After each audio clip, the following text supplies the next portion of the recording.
ma gauche. Donc je crois que maintenant, il faudrait de mieux en mieux convoquer les principes de l'état de droit, du respect des droits humains, mais aussi la dimension préventive, telle que le ministre Kassogué l'a dit tout à l'heure à l'ouverture de ce colloque.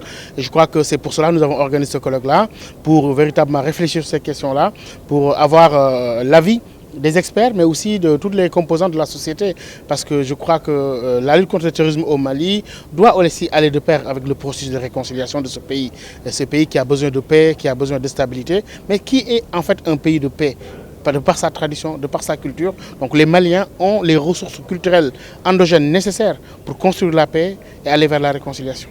Je pense que cette question du dialogue avec les groupes terroristes a été une des recommandations du dialogue national inclusif des Maliens. Comme je l'ai dit tout le temps, dans le cadre de notre approche, nous, à Timbuktu Institute, on dit la parole aux Maliens pour la réconciliation. C'est aux Maliens d'en décider. S'ils en décident de manière souveraine, c'est de leur droit de discuter avec les enfants de leur pays et tous les enfants de leur pays.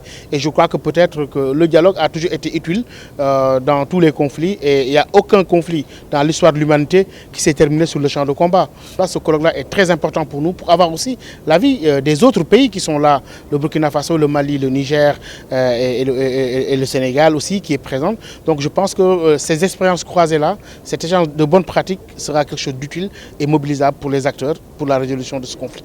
Ce colloque est fondamental, il traite d'un sujet fondamental. On est ravis de le faire avec le Timbuktu Institute, qui est pour nous une institution sur cette question de la lutte contre le terrorisme, contre l'extrémisme violent. On va parler de judiciarisation de la lutte contre le terrorisme. De quoi il s'agit exactement? Il s'agit d'encadrer toutes les opérations qui sont réalisées sur le terrain par le droit, par les procédures, d'outiller les acteurs, les forces de défense et de sécurité, le renseignement, de les former et de faire respecter, d'assurer le respect des principes fondamentaux de l'état de droit sur toutes les actions réalisées, que ce soit par les forces sahéliennes, mais aussi les forces extérieures, il faut le souligner, puisque beaucoup de forces internationales interviennent ici. Et on part du principe que la guerre ne peut être gagnée sans le respect de l'état de droit et des principes fondamentaux et des droits de l'homme. On fait le constat d'un besoin, d'une nécessité vraiment d'imposer le respect du droit, des droits fondamentaux. Et ça implique aussi, ce que je disais, une formation, des outils, des instruments, un renforcement de capacité.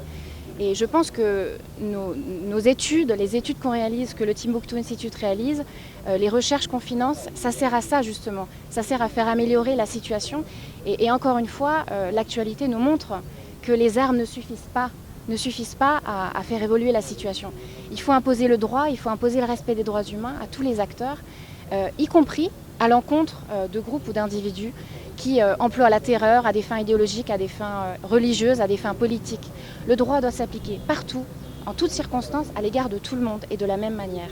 L'état de droit doit être respecté en toutes circonstances. Quand on dit le droit, c'est le droit humain tout court, c'est le droit humanitaire, le droit de la guerre, mais c'est aussi toutes les pratiques de respect de la dignité humaine. Ça donne du sens à l'état de droit, le respect du droit dans toutes les circonstances et c'est très important pour aller de l'avant en tant que pays émergent, en tant que pays soucieux donc, de la démocratie et des droits de l'homme.